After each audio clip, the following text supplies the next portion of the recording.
여호와가 우리 하나님이신 줄 너희는 알지어다. 그는 우리를 지으신 이시요 우리는 그의 것이니 그의 백성이요 그의 기르시는 양이로다. 아멘. 늘 우리를 사랑하시며 은혜로 인도하시는 주님, 우리를 창조하시고 구원하시고 우리를 통치하시는 주님, 이 시간 저희들을 예배의 자리로 불러주시고 거룩한 주님 보좌 앞으로 인도하여 주시니 감사합니다. 이 시간 주님 앞에 우리를 온전히 드립니다. 우리의 생각과 우리의 마음을 이 시간 새롭게 하여 주옵시고 온전히 주님의 것 삼으셔서 예배 가운데 성령 가운데 임하도록, 성령 가운데 있도록 역사하여 주옵소서. 정직과 공의와 사랑으로 이 시간 주님 우리를 다스리시고 예배 가운데 온전히 주님 영광 바라보도록 역사하여 주옵소서. 예수님의 이름으로 기도드렸습니다. 아멘. 찬송가 1장 함께 찬양하시겠습니다.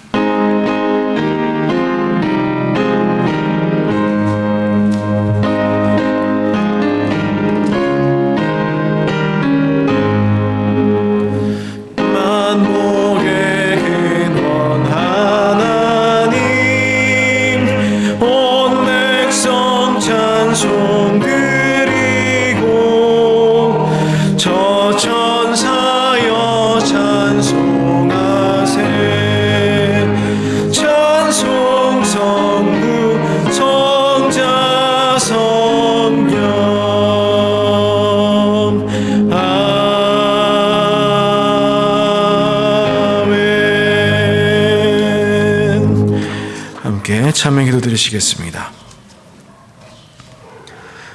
우리를 사랑하시고 베푸시는 그 자비와 긍휼이 한이 없으신 주님, 저희의 앉고 서는 것을 아시고 우리의 은밀한 생각까지 다 아시는 주님, 이 시간 다시 한번 주님께 의탁합니다. 우리의 삶이 우리의 행위로 온전하여지지 않음을 고백하며 주님께 의탁하오니 이 시간 우리를 주님의 피로 다시 씻어 정결케 하여 주옵소서. 빛으로 부르셨으나 어두움과 타협하였고 소금이 되라 하셨으나 소금의 사명을 감당치 못했습니다.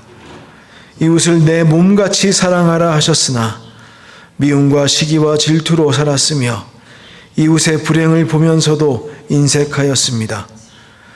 죄에서 헤어나오지 못하는 이 연약한 자들을 용서하여 주옵시고 주님의 긍휼로 주님 우리를 덮어 주옵소서. 이 미련한 자들이 주님의 공로를 깨달았기에, 주님의 보혈로 인한 놀라우신 은총을 깨달았기에 주님께 의지하기 원합니다. 주님 우리를 새롭게 하여 주옵소서. 이 시간에는 주님과 나만이 아는 죄를 침묵 가운데 계속하여 아뢰시겠습니다.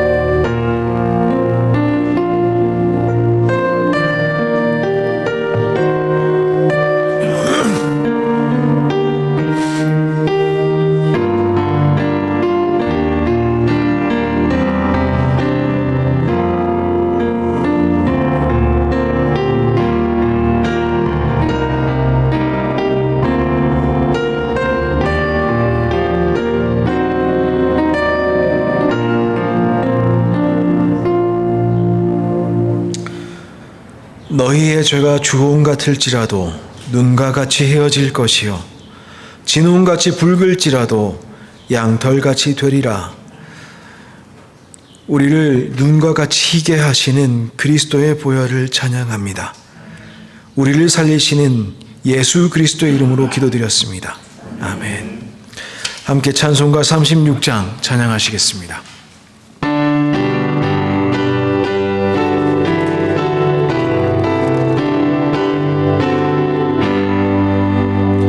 주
3번입니다.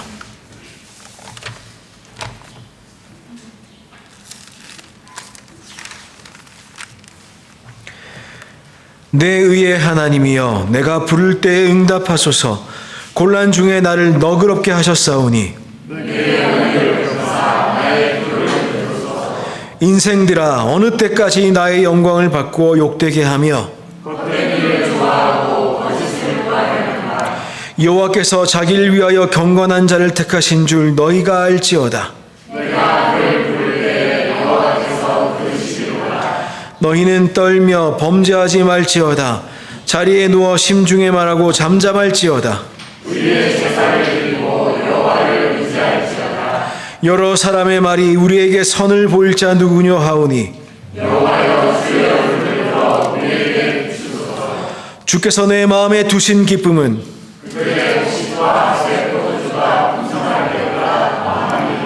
내가 평안히 눕고 자기도 하리니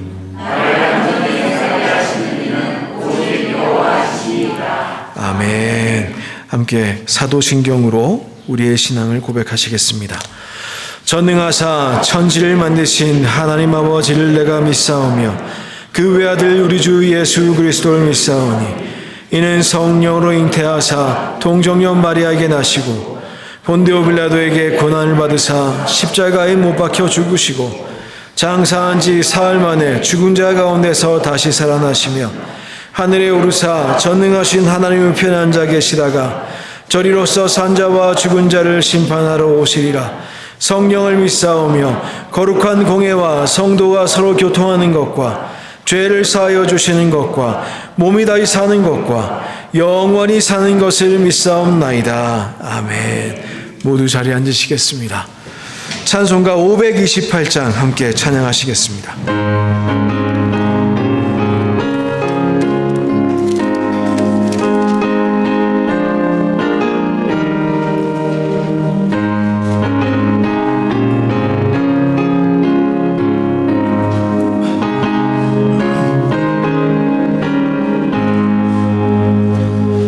예수가 우리를 부르는 소리 금성 부드러워 문 앞에 나와서 사면을 보며 우리를 기다리네. 오라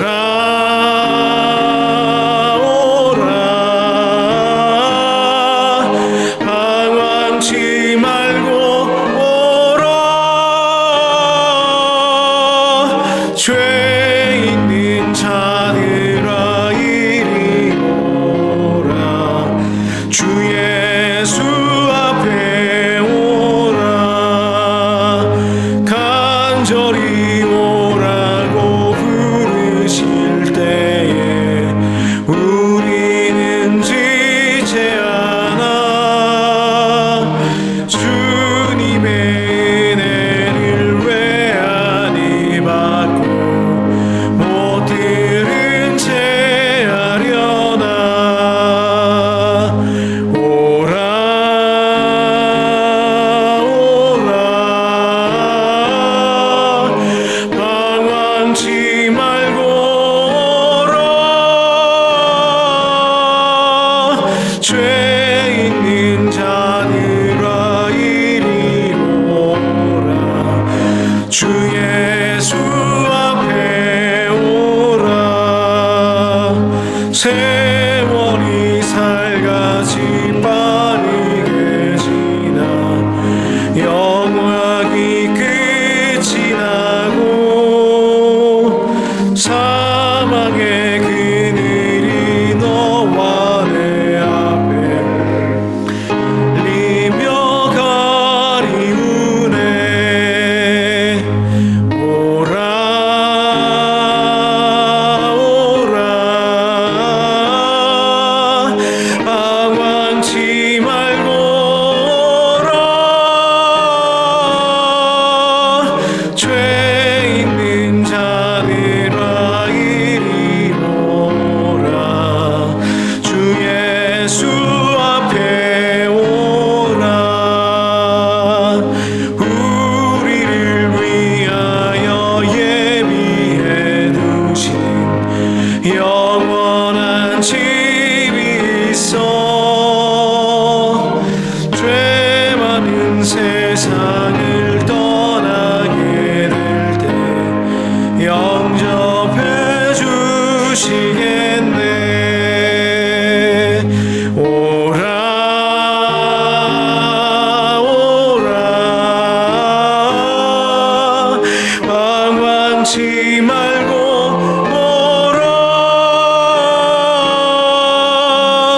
죄 있는 자들아 이리로 오라.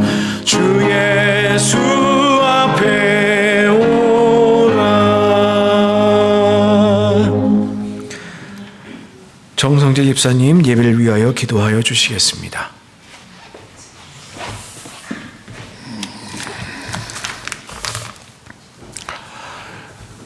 우리의 예배를 받기에 합당하신 하나님 아버지, 은혜와 사랑을 감사드립니다. 부족한 저희들 하나님의 파견을 받아 세상 속에서 살다가 특별히 하나님께서 우리를 사랑하셔서 하나님이 정하신 귀한 날, 귀한 시간에 하나님의 몸 되신 교회에 모여 예배드리게 허락하심을 감사드립니다. 부디 성령님 이 예배에 임재하시어 우리의 예배를 흠양하여 주옵소서. 사랑의 하나님, 하나님께서 우리를 사랑하는 마음은 헤아릴 수 없을 정도로 크건만 세상 속에서 살았던 우리는 한 주일 동안 뒤돌아보니 하나님을 기억하고 하나님을 위해 기도하고 말씀을 따라 사는 시간을 헤아려 보면 그 시간이 극히 미약했음을 자각합니다. 하나님 뜻을 따라 살지 않고 내 뜻대로 내 고집대로 살아온 지난 한 주일의 생활이었습니다. 이 시간 이러한 우리의 잘못을 고백하오니 용서하여 주옵소서. 성령의 하나님, 사순절이 되었습니다. 이 사순절을 맞이하면서 부족한 저희들 다시 오실 주님을 맞이할 마음을 갖고 다락방으로 올라가 기도하면서 우리를 구원하기 위하여 십자가에 못 박혀 돌아가신 예수님을 상고케 하옵소서. 사도 요한이 요한복음을 기록함은 우리들로 예수께서 하나님의 아들 예수 그리스도임을 믿게 하려 함이요, 또 우리들로 그를 믿고 그 이름을 힘입어 생명을 얻게 하려 함이라 적었습니다. 제자들이 예수께 이스라엘 나라를 회복하실 때를 물었을 때 예수께서 이르시되 때와 시기는 아버지께서 자기 권한에 두셨으니 너희가 알 바가 아니요 하셨습니다. 오직 성령이 너희에게 임하면 너희가 권능을 받고 예루살렘과 온 유대와 사마리아 땅끝까지 이르러 내 증인이 되라 하셨으니 우리는 증인의 삶을 사는데 충성을 하는 아들, 딸 되게 하옵소서. 부활의 하나님, 오늘 이 시간 드리는 이 예배에 성령님 임재하시어 예배를 흠양해 주시고 머리 숙인 당신의 권속들 불쌍히 여기사 영접하여 주시고 각자 하나님 앞에 제목 달고 드리는 기도 위에 응답 주시어 하나님이 살아 역사심을 체험하는 시간 되게 하옵소서. 이제 말씀을 선포하실 당신의 종 목사님을 단위에 세우오니 하나님께서 붙잡아 주시어 말씀을 전하는 데 부족함이 없게 하여 주시고 말씀을 듣는 저희들 이 말씀을 붙들고 세상에 나가 살 동안 하나님의 자녀로 살게 하옵시고 증인의 삶을 살도록 인도하여 주옵소서. 오늘 또 이 예배를 위하여 보이지 않는 곳에서 애쓰고 수고하는 손길들이 있습니다.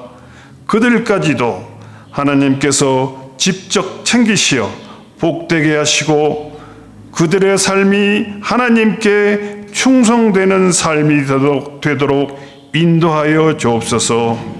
감사드리오며 주 예수 이름 받들어 기도드리옵나이다. 아멘.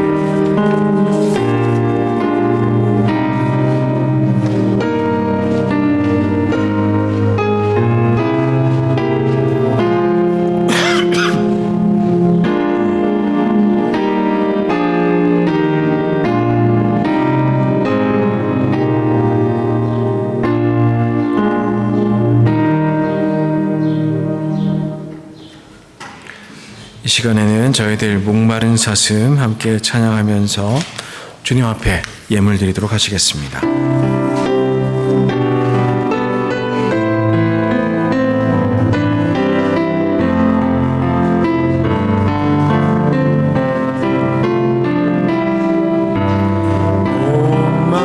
목마른 사슴 시내 물을 찾아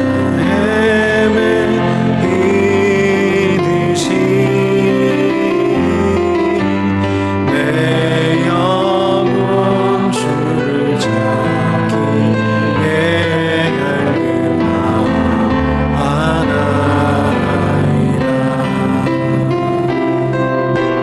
주님만이 나의 힘, 나의 방패, 나의 참 소망,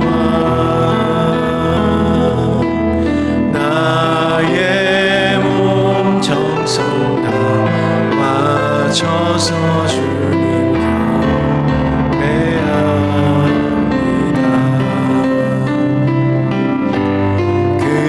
금보다 귀한 나의 주님 내게 만족 주신 주, 당신만이 나의 기쁨 또한.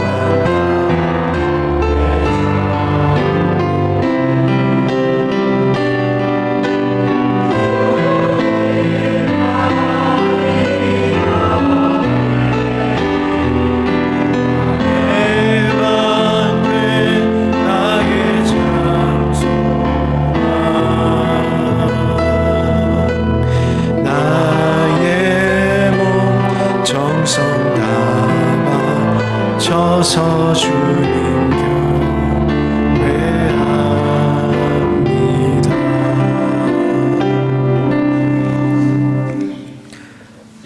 아름다운 공간으로 주님께 올려지길 기도합니다. 나의 기도가 주의 앞에 달하며 나의 부르짖음에 주님 응답하여 주옵소서. 왕이신 주님만 더욱 알고 닮아가며 높이는 삶 되기를 기도합니다. 네, 우리 함께 기도하겠습니다. 사랑과 은혜가 충만하신 하나님, 이 시간 주님 앞에 나아오며 주님 앞에 참으로 감사의 예물을 따로 준비하여 드립니다. 아버지 하나님, 이 예물 위에 함께 하시고 또한 이 예물을 기뻐 받아주시고 또한 이 예물을 주님 뜻하신 대로 사용하여 주옵소서. 아버지 하나님, 예물이 쓰이는 곳곳마다 주님의 소식이 알려지게 도와주시고 주님의 뜻이 아버지 이루어지도록 하시고 또한 그 가운데 아름다운 교회가 주님의 뜻과 주님의 나라를 위해 헌신된 교회 될 수 있도록 주님 역사하여 주옵소서. 아버지 하나님, 또한 우리의 삶을 동일하게 주관하셔서 우리의 삶 가운데에 주님의 나라 이루어지게 하시고 우리의 삶을 통해서 주님의 뜻이 이 땅 가운데 선포되게 하시며 아버지 하나님, 주님의 참된 천국 잔치가 우리의 각 인생에서도 이루어지도록 역사하여 주옵소서. 주님과 동행하는 놀라운 은혜의 삶 살아서 아버지 하나님, 그 은혜 충만으로 날마다 감사할 수 있도록 도와주시고 그리하여 예배 때에 더욱더 감사하는 마음과 진정으로 높이는 기쁨의 찬미로 예배할 수 있도록 역사하여 주옵소서. 예수님의 이름으로 기도드리옵나이다. 아멘. 네, 교회 소식을 전하도록 하겠습니다. 아름다운 교회에 오신 여러분들을 주님의 이름으로 환영하고 또한 축복합니다. 오늘 2부 예배 후에는 예배실에서 바로 재직회가 있도록 하겠습니다. 1월 시작하면서 계획했던 것인데요. 격주로 성경 공부 함께 모여서 하려고 했는데 그게 좀 여의치 않는 상황들이 제법 있었습니다. 다음 주일부터 그냥 6주 동안 예배 끝나자마자 길지 않도록 그러나 알차도록 하도록 하겠습니다. 예배에 관한 성경 공부인데요. 예배가 어떤 의미가 있는가 함께 좀 공부하고 그 다음에 교육별로 흩으셔서 식사 가운데 교제하시면서 말씀 나누시면 좋을 것 같습니다. 동일하게 오늘부터 설교는 시작되는데요. 예배에 관한 설교들로 앞으로 7주, 오늘부터 시작해서 7주 동안 계속 예배에 관한 이야기들로 저희 예배 시간에도 말씀도 그렇게 나누고 예배 후에도 성경 공부를 통해서 저희들 또 말씀을 배우도록 하겠습니다. 기억하여 주시고 예배 끝나고 바로 가시는 일이 없도록 하여 주시면 감사하겠습니다. 최대한 알차게 그러나 너무 길지 않게 준비해 보도록 하겠습니다. 꼭 다 참여하여 주시면 감사하겠습니다. 그 외의 내용들 2월달 마지막 주일에 주일 예배 이후에 저희들 권사회 모임 시작하도록 합니다. 그리고 이 3월 3일부터 이제 또 3월이 시작되는데요. 특별히 3월 10일 이 주간에 노회가 있습니다. 또 위하여 기도하여 주시면 감사하겠습니다. 저희 교회는 이번 3월 노회에는 특별한 안건은 없습니다. 저희들 직접 가서 그동안 밀린 그 노회비를 내야 되고요. 그리고 저희들 주소지가 이전이 됐습니다. 이거에 주소지 이전된 것도 노회에 기록이 돼야 되는 문제들이 있어서 그런 부분들 처리하도록 하겠습니다. 오간 여정을 위해서 아직 한 달 정도 남았습니다만은 기도해 주시면 감사하겠습니다. 그럼 오늘 주신 하나님 말씀 함께 살펴보도록 하겠습니다. 느헤미야서입니다. 12장 27절로 30절 말씀입니다. 이미 권사님께서 봉독하여 주시겠습니다.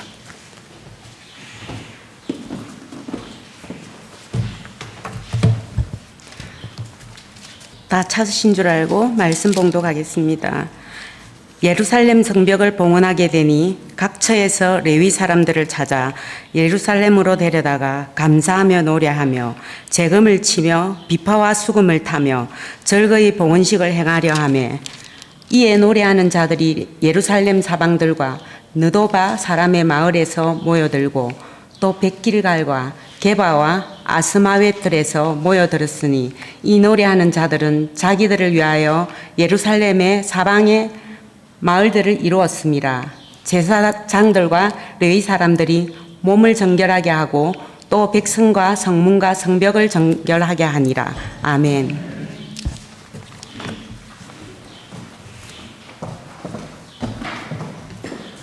함께 기도하겠습니다. 하나님 감사합니다. 오늘도 저희들을 예배로 부르시고 이 예배 가운데 말씀으로 저희들 초대하여 주시니 감사합니다. 이 말씀을 통하여 주님의 영이 이 시간 임재하여서 아버지 하나님 저희들이 새로워지고 다시 한번 주님을 바라볼 수 있도록 역사하여 주옵소서. 예수님의 이름으로 기도드렸습니다. 아멘. 네, 한 주간 잘 지내셨습니까? 저희들 오늘부터 이제 예배에 관한 이야기들 설교를 통해서 말씀을 나누고자 합니다. 저희들 일주일에 한 번 오는 그 주일이 있습니다. 주의 날이라고 하여서 주일이라고 하는데요. 세상 사람들은 그냥 일요일이라고 하죠. 주일에 저희들 예배를 드립니다. 근데 예배로 나올 때 우리에게 필요한 것이 무엇일까? 이제 그런 생각해 봅니다. 방금 저희가 헌금도 드렸었는데요. 헌금도 당연히 드려야죠. 그렇긴 합니다만은 하나님께서는 우리의 중심을 보신다고 하십니다. 우리의 중심을 보신다고 하십니다. 그럼 예배를 드리는 것이 우리의 삶의 신앙생활의 핵심이라고 했을 때에 만약 하나님께서 우리의 중심을 보신다면 우리가 어떤 모양으로 이 하나님께 드리는 참 제사를 드릴 수 있을까라는 것이지요. 어떤 마음으로 나오면 좋을까라는 것입니다. 사실 세상을 살아가면서 저희들이 참 분주할 때가 많습니다. 또 교회에 봉사하면서도 굉장히 분주할 때가 많습니다. 이러저러한 일들로 분주할 때가 많은데 그냥 약간 분주하면 좋겠는데 그냥 분주하면서 그치는 경우가 또 그렇게 많지는 않아요. 분주함을 넘어서 좀 마음이 불편할 때도 있습니다. 세상에 살다가 이러저러한 일들로 마음이 지치고 어렵고 그럴 때도 있습니다. 그런데 예배로 나오는 예배자의 마음은 어떠해야 될까? 우리 이 시간 좀 다시 한번 생각해 봤으면 좋겠습니다. 예전에 들은 예화 중에 하나인데요. 이게 사실인지는 모르겠습니다만은 그런 이야기가 있습니다. 프랑스에 어떤 젊은이가 있었습니다. 이 사람이 마음이 너무 우울해가지고요. 정신과 의사를 찾아갔다고 합니다. 정신과 의사를 찾아가서 이런저런 이야기를 들어보니 의사가 그 우울증이 왔습니다 라고 하면서 약도 처방해주고 상담도 해주고 그러면서 조언을 해주기를 그 삶을 좀 활력 있게 하셨으면 좋겠어요. 좀 많이 웃으실 수 있으면 좋겠습니다. 그렇게 이야기했다고 그래요. 그래서 마침 저기 그 유명한 그 코미디언이 있다고 하는데 그 사람 쇼를 한다고 하는데 한번 가보시지요. 그 쇼 평판이 좋습니다. 실컷 웃으실 수 있을 겁니다. 그랬다고 그래요. 근데 그 얘기를 듣고는 이 청년이 하고 그냥 말없이 돌아섰다고 그래요. 왜냐하면 그 의사가 추천한 그 코미디 쇼의 그 코미디언이 본인 자신이었기 때문에 그렇습니다. 네, 그 남을 웃기려고 애쓰는 사람이라고 해서 우울증이 안 오느냐? 그 늘 웃음만 생각하고 사는 사람이라고 한들 그 사람 마음이 공허하지 않을 수 있느냐? 그럴 수가 없더라는 겁니다. 예배를 드리기 위해서 하나님께 예배를 드리기 위해서 하나님께 그 영광을 경험하기 위해서 예배의 자리로 나오는 우리들이지만 우리의 마음속이 그렇게 그 하나님의 영광으로 충만하지 못할 때가 제법 많습니다. 현대인들이요, 굉장히 풍족하게 사는 것 같지만 마음이 굉장히 공허하다고 그럽니다. 저희들도 현대인이죠. 그러니까 뭐 그런 사람들 중에 어느 정도의 영향을 받고는 있을 거라 생각합니다. 근데 그런 이야기 들은 적이 있어요.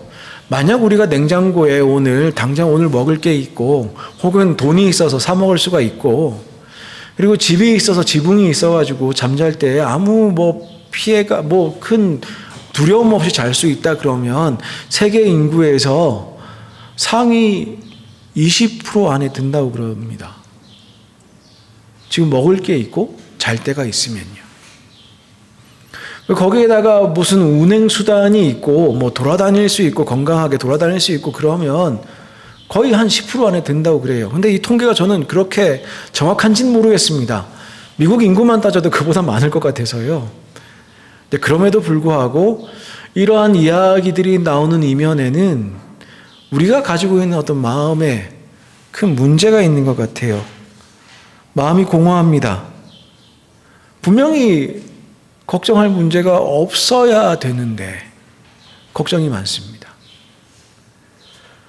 우리 자신보다 우리 자신의 어떤 하나님의 형상으로 보내주신 우리의 모습보다 우리가 무엇을 가지느냐 여기에 더 집중하기 때문에 그럴 때가 많습니다. 이거에 집중할 때 문제가 뭐냐 하면요, 가진 소유가 없어도 고통이고 가진 소유가 있어도 고통이고 또 그 소유 때문에 내 존재가 사라져서 자기 자신을 잃어버리기 때문에 또 고통입니다. 하나님이 우리를 사랑하시는데 우리가 가진 걸 사랑하시는 게 아니잖아요. 근데 우리는 그게 아니라 내가 뭘 가지고 있느냐, 내가 뭐가 부족하냐, 아니면 내가 가진 걸 어떻게 잘 관리할 거냐, 여기에 주목합니다. 자신을 잃어버리고 공허해집니다. 많은 현대인들은 지금 자기 자리가 어딘지 모릅니다. 내가 어디에 있어야 되는지, 어떤 모습으로 있어야 되는지, 어떤 마음을 품고, 예를 들어 예배의 자리로 왔는데 내 지금 마음의 상태가 어떠해야 할런지 그것들이 질서가 없는 경우들이 너무 많습니다. 예전에 어거스틴이라는 분이 있었어요. 이분이 그런 말 한 적이 있습니다. 고백론에 나오는 이야기인데요. 주님께서는 우리를 주님을 향하여 살게 창조하셨습니다. 그래서 우리 마음이 주님 안에서 안식할 때까지는 평안해지지 않습니다. 맞는 말 같아요. 우리의 삶의 방향이 주님을 향해서 그렇게 만들어져 있습니다. 우리가 하나님 형상으로 만들어져서 하나님 바라보고 살도록 되어 있습니다. 그래서 일주일에 한 번 예배도 드리는 것이고, 그래서 가끔 가다가 도전이 되신 분은 수요 예배도 나오는 것이고 그렇습니다. 그게 예배 중심으로 사는 모습이에요. 하나님을 향해서 사는 모습이요. 그리고 그때야, 하나님 안에 있을 때야 우리가 평안을 누립니다. 그런데 그 우리의 삶의 본질을 망각할 때에 우리는 우리의 삶이 온전히 머무르고 있지 못하다. 늘 분주합니다. 늘 흔들립니다. 돈이 있어도 없어도 흔들립니다. 고민이 됩니다. 건강이 있어도 없어도 흔들립니다. 왜요? 삶의 기준이 하나님의 은혜의 자리가 아니기 때문에 그렇습니다. 자, 오늘 본문은 성벽 건축 이후에 성벽을 하나님께 봉헌하는 장면입니다. 이 예배에 나오는 사람들이 어떤 마음으로 나와왔는지 저희들 한번 살펴보려고 합니다. 하나님이 우리의 예배 가운데 어떤 예배자들이 어떤 마음으로 주께 나올 때 하나님이 우리의 마음을 풍성하게 하시겠습니까? 느헤미야 11장은요, 오늘 12장 말씀 읽으셨는데 11장에는 성벽 건축을 마감한 이후에 느헤미야의 숙제가 그것이었죠. 이 성문도 불탔고 성벽도 무너졌다고 하는데 예루살렘 성 재건해야 되겠다. 이게 느헤미야의 숙제였습니다. 그래서 총독으로 온 이후에 거기에 매달렸어요. 근데 그게 완성이 됐습니다. 사람들이 다 반대했습니다. 근데 완성이 됐어요. 근데 그 완성된 이후에 11장에는 예루살렘 안에 사람들이 살고 싶은 사람이 사실은 많지는 않을 겁니다. 주변에 다 적이거든요. 쳐들어온다고 그럽니다. 그러면 이 성을 지어놨는데 누가 안에 살면서 방어를 해야죠. 이 안에 살면서 삶을 제대로 다시 예루살렘의 신앙을 다시 한번 일으켜 세워야죠. 그래서 예루살렘 성 안에 사람들이 많이 살도록 인구를 재정착하는 장면이 11장 이야기입니다.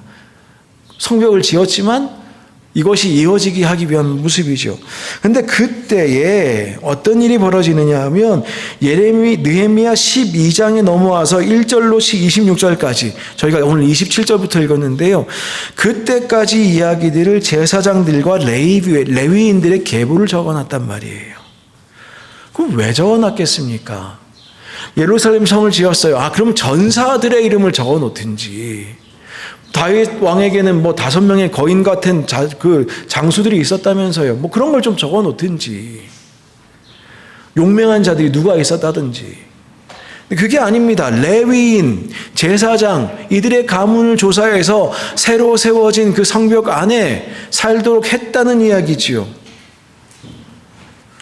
그러면 이 성벽을 지은 이후에 그 삶을 살아가는 기준이 무엇이라는 소리입니까? 바로 하나님께 드리는 예배 중심으로 사는 것입니다. 근데 이들이 하는 일이 뭐냐? 오늘 본문이 분명히 이야기합니다. 예루살렘 성벽이 낙성되니까 각 처에서 레위 사람들을 찾아 예루살렘을 데려다가 뭐 하려고 그랬다고요? 감사하면서 노래하려고요. 감사하면서 노래하려고요. 비파와 수금을 타고 재금을 타고 즐거이 봉헌식 하려고 예배를 하는데 그 예배의 핵심이 뭐냐? 감사라는 겁니다. 그러면 이 성벽이 지어진 이후에 이 삶의 중심이 제사로 돌아가게 될 때에 그 제사를 통해서 이루어질 핵심이 뭐냐? 주님 감사합니다 라는 것이죠. 감사하는 성도들이 그 성 안에 가득할 때에 그 성은 지켜집니다. 그 성은 복받습니다. 이 성전 봉헌식의 성벽 봉헌식의 대주제가 무엇이겠습니까? 바로 감사입니다. 그러니 레위 사람들 제사장이 중요한 것입니다. 우리의 삶에 경계가 주님께서 주신 어떤 우리의 소명이 생길 때에 그 소명 가운데 핵심이 무엇이겠습니까? 소명을 이루기 위한 일이겠습니까? 무슨 재주겠습니까? 감사라는 것입니다. 성도의 삶에서 가장 중요한 것이 무엇입니까? 성경 많이 읽는 거요? 기도 많이 하는 거요? 중요하지요. 왜 합니까? 왜 하는 거예요? 왜 성경 읽어요? 왜 기도해요? 알고 싶어서요? 왜 알고 싶어요? 그랬을 때 우리에게 나타나는 변화가 뭡니까? 감사지요. 감사지요. 주님께 온전히 감사하면서 살고 싶기 때문에 그런 것 아니겠습니까? 가장 훌륭한 성도는 그럼 누구겠습니까? 감사가 많은 성도지요. 감사가 많은 성도지요. 하나님께 감사가 늘 넘쳐나는 성도지요. 가장 축복받고 가장 영성이 깊은 성도는 누구겠습니까? 범사에 감사하는 사람이지요. 감사한 일이 있을 때 감사하는 게 아니라, 좋은 일이 있을 때 감사하는 일이 아니라, 어려운 일 벗어났을 때 그때 감사하는 게 아니라 범사에 감사하는 사람이 영성이 제일 깊지 않겠습니까? 그것이 성도의 삶의 기본 아니겠습니까? 그것이 예배의 자리로 나오는 사람들의 삶의 모습, 핵심이 아니겠습니까? 그 마음의 중심 아니겠습니까? 그런 의미에서 우리에게 가장 중요한 훈련이 무엇일까? 물론 성경 공부도 해야 됩니다. 무슨 제자 훈련도 있어야 되면 좋겠습니다. 뭐 여기 좀 있는데 일상을 통해서 우리가 주님 안에서 훈련 받아야 될 것이 뭐냐? 범사에 감사하는 훈련. 그 감사가 예배로 연결되어서 예배 중에 그리스도와 함께 거하고 예배를 마치고 나갈 때 다시 한번 이 감사로 세상으로 나가는 성도가 되는 것, 그 훈련이 필요하지 않겠습니까? 요즘 많은 교회들 보면 제자 훈련이라는 것을 합니다. 너무너무 중요한 일이에요. 주님의 제자로 사는 건 너무너무 좋습니다. 근데 훈련을 하다 보면 한 코스 하고 나면 뭔가를 더 해야 될 것 같거든요. 그래서 코스를 나눕니다. 초급하고 중급하고 고급을 합니다. 그럼 생각해 보십시다. 초급하면 초급 제자하고 중급하면 중급 제자고 고급하면 고급 제자가 됩니까? 아니더라고요. 제대로 하나님 만나고 그 안에서 감사할 수 있는 사람들이 영성이 깊어지고 온전한 제자가 되는 것이더라고요. 우리 외부에 뭘 쌓는다고 우리가 뭐가 되는 게 아니더라고요. 우리 마음속에 예배드리고 올 때 주님, 오늘도 지난 한 주간도 주님 덕분에 살았습니다. 나 정말 보잘것없는데 주님 없이는 인생 지탱할 수 없었는데 주님 전에 나와왔습니다. 감사합니다. 이 마음으로 나올 때 그 예배 하나님께서 기쁘게 받으시지 않으시겠습니까? 범사에 감사하는 삶이 얼마나 중요하겠습니까? 특별한 일이 있어야, 무슨 간증거리가 있어야, 그게 아니라 범사에 간증거리 없어도, 뭐 대단한 일이 없어도 그저 하나님 은혜로 삽니다. 그것이 마음속에 분명한 사람, 복된 사람이지요. 암에 걸렸다 기적적으로 나아도 좋겠습니다. 그런데 더 감사한 일은 사실 암에 걸리지 않는 것 아니겠습니까? 우리가 일상적인 삶, 평화롭게 살게 하시는 것만으로 우리는 충분히 감사해야 될 제목들이 있지 않겠습니까?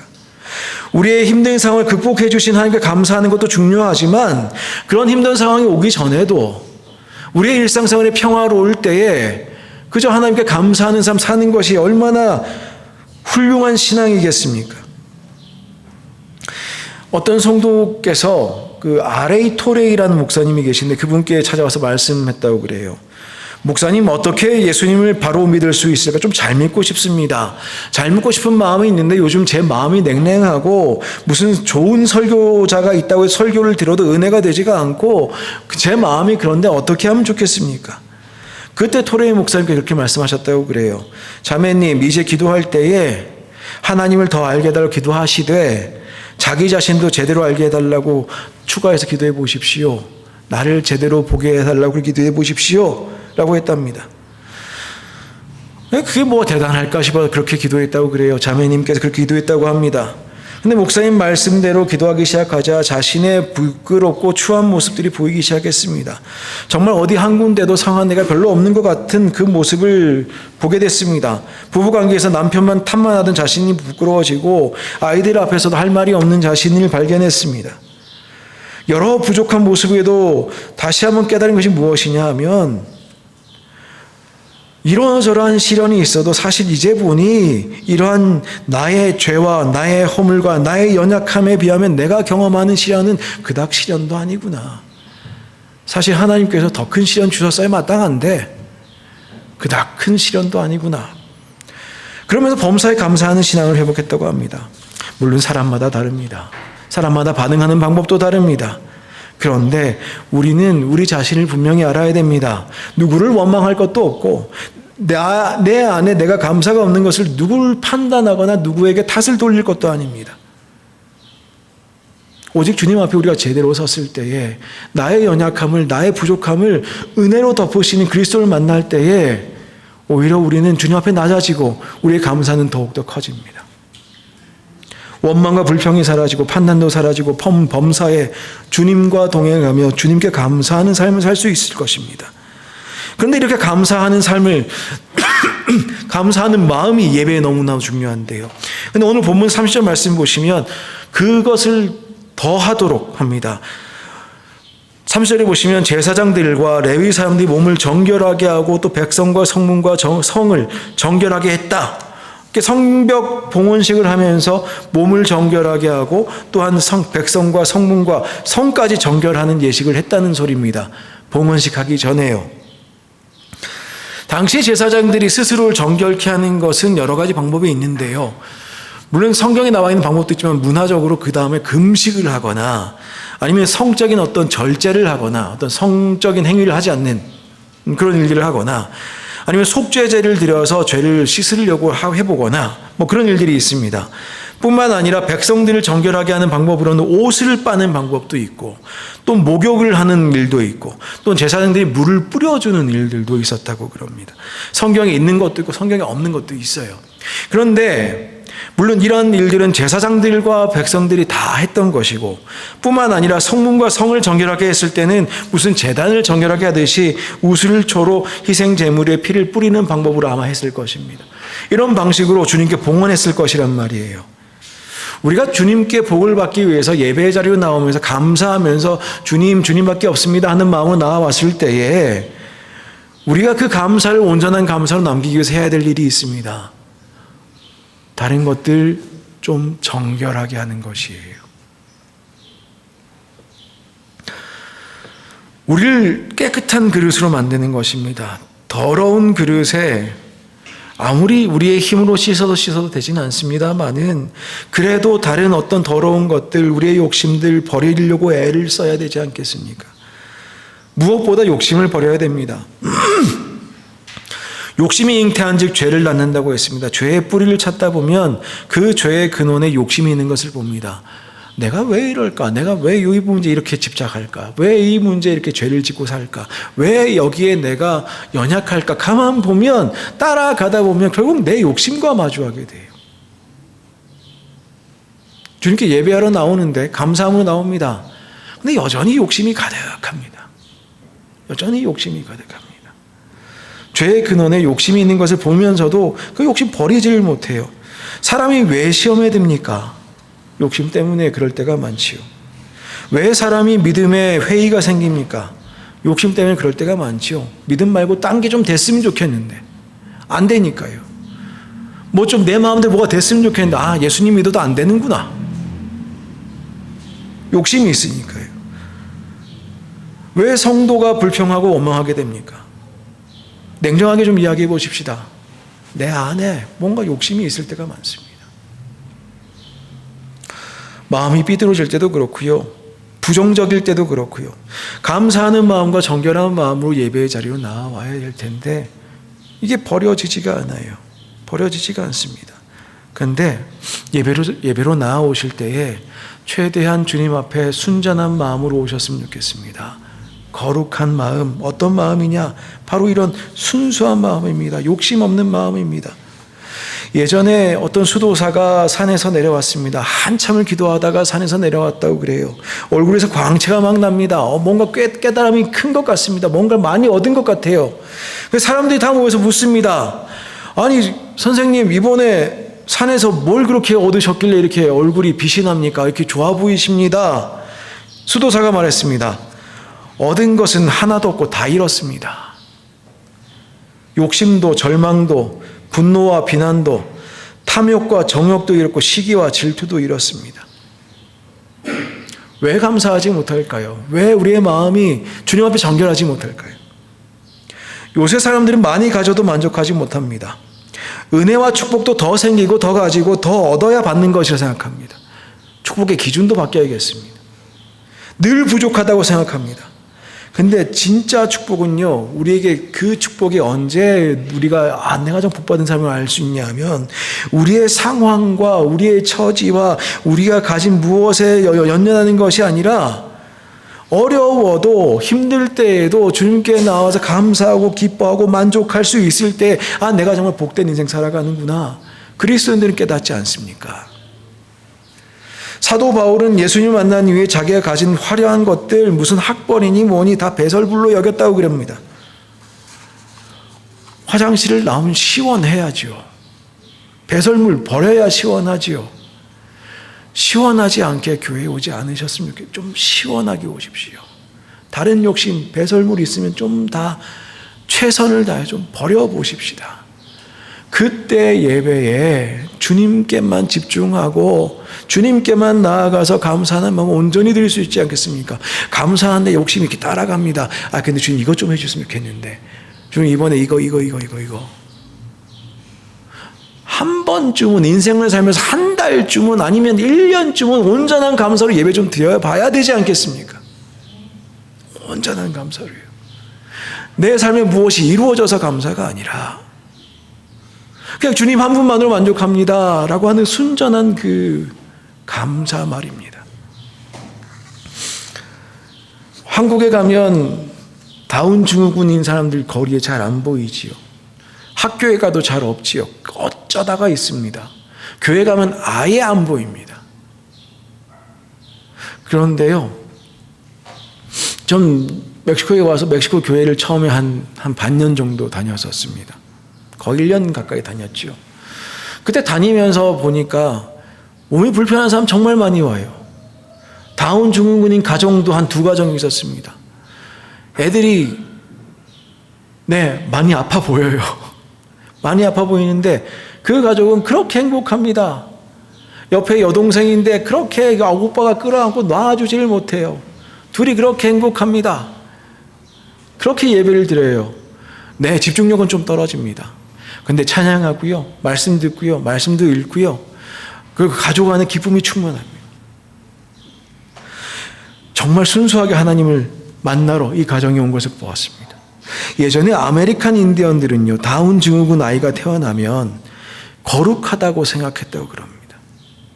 왜냐하면 이들의 순수함을 통해서 거룩함을 느꼈다고 이야기했습니다. 네, 거룩함을 우리가 언제 느낍니까? 우리가 언제 거룩해집니까? 이렇게 주님만 바라볼 수 있을 때에, 주님께 감사할 수 있을 때 아니겠습니까? 하나님께서는 이런 정결함을 무엇보다도 기뻐하십니다. 약삭빠른 사람 되지 말고 주님 앞에 온전한 헌신을 드릴 수 있는 사람이 되어야 됩니다.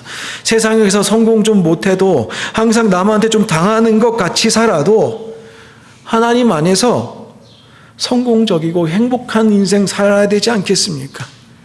좀 그렇게 우리가 살아야 되지 않겠습니까? 이 마음으로 우리가 예배했으면 좋겠습니다. 오늘 말씀 보면 성벽 위로 2무리가 올라갑니다. 한쪽은 에스라와 함께 가고 한쪽은 느헤미야와 함께 갑니다. 결국 성전에서 만납니다. 가는데 감사하면서 갑니다. 감사하며 찬양하면서 갑니다. 성벽을 재건할 때요, 주위에 많은 사람들이 그거 저거 지어봐야 여우만 올라가도 무너질 거다, 그렇게 비난했었습니다. 근데 이제 수많은 사람들이 올라가 찬양하며 가는데 무너지지 않습니다. 그 감사는 성전에서 만나서 예배드릴 때 더 올라갑니다. 더 기뻐하며 감사합니다. 그 예배에 집중하고 예배에 함께 모이고 예배를 통해서 주님께 온전한 감사를 드리는 그 물이 하나님께서 무엇으로 채우셨습니까? 본문 43절 보시죠. 이날에 무리가 크게 제사드리고 심히 즐거워하였으니 어떻다고요? 하나님이 크게 즐거워하게 하셨습니다. 많은 분들이 그런 이야기 하실 때 있죠. 삶에 재미가 없어요. 즐겁지가 않아요. 기쁘지가 않아요. 온전한 예배, 온전한 감사 드릴 때에 기뻐하게 됩니다. 왜요? 하나님이 크게 즐거워하게 하십니다. 이게 무슨 소리냐고요? 신앙의 이야기입니다. 신앙의 이야기예요. 주님께 온전히 나와 참된 감사로 나와 주님께 예배하는 그 물이 주님께서 즐거움으로 가득 채우실 줄 믿습니다. 그 즐거워하는 소리가 부녀와 어린아이도 즐거워했으므로 예루살렘에 즐거워하는 소리가 멀리 들렸다라고 이야기합니다. 그리고 44절 보시면 그 이후에 그럼 예배가 즐거웠겠네, 성벽 짓고 좋았겠네, 그게 아니라 그 다음 44절 보시면 그 다음에 일상생활을 이어가는데 유다 사람들이 섬기는 제사장들과 레위 사람들로 말미암아 즐거워하였다라고 되어 있습니다. 무슨 말입니까? 일상생활을 계속 살아가는데 제사장과 레위인 때문에 즐거울 이유가 뭐지요? 예배 때문에. 그 예배가 삶에 회복되었기 때문에 즐거움이 넘쳐간다는 것입니다. 말씀을 마무리 짓겠습니다. 우리는 무엇이 진짜 평안인지 분별할 수 있어야겠습니다. 그리스도인은 언제 정말 평안해지느냐? 언제 정말로 감사하고, 언제 정말 평안해지고, 언제 정말 말씀이 은혜되고, 언제 정말 기도가 우리에게 힘이 되느냐? 그 키포인트가 뭐느냐? 바로 예배입니다. 예배에 우리가 참으로 주님께 감사하는 마음, 참으로 감사하는 마음으로, 참으로 순전한 마음으로 주님께 나아올 때에 주님께서 우리의 삶을 기쁨으로 충만케 하실 줄 믿습니다. 외적으로 잘난 체 할 거 없습니다. 사람이 외적인 힘과 외적인 모습으로 폼을 잡으면 뭐다 쓰겠습니까? 하나님이 그 인생 쓰겠습니까? 중요한 것은 우리 마음속에 온전히 주님만 모시는 것이요, 그 내면 세계를 통해서 무엇보다 믿음으로, 그렇게 무엇보다 감사로 인생 살아가는 것 아니겠습니까? 그 인생이 깊은 영성의 삶 사는 인생 아니겠습니까? 우리의 삶 가운데에 이 믿음의 행진이 계속 전진하기 위해서, 신앙생활에 계속 전진하기 위해서 필요한 건 있는데, 우리 좀 기뻤으면 좋겠어요. 삶이 재미가 없어요. 삶이 힘들어요. 기뻤으면 좋겠어요. 이거 어떻게 합니까? 참된 예배가 우리 모든 성도님들의 삶 가운데 회복되기를 축원합니다.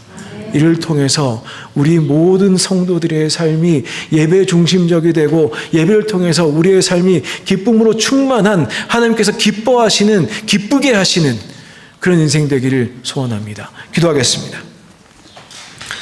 하나님 감사합니다.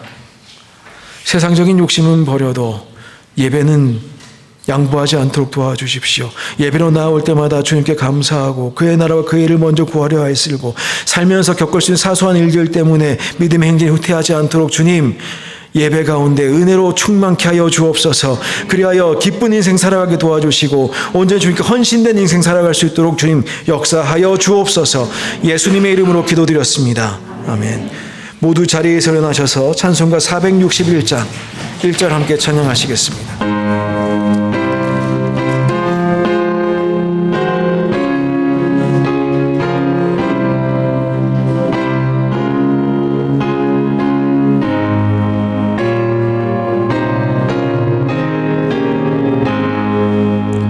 십자가를 질 수 있나 주가 물어보실 때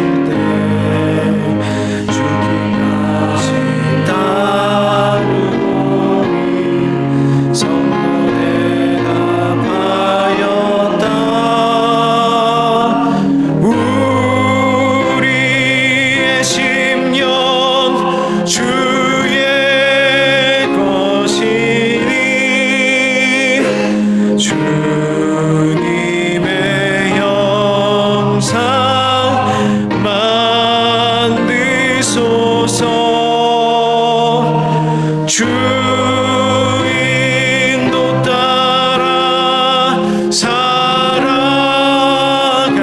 동안 사랑과 충성 늘 와시오리다.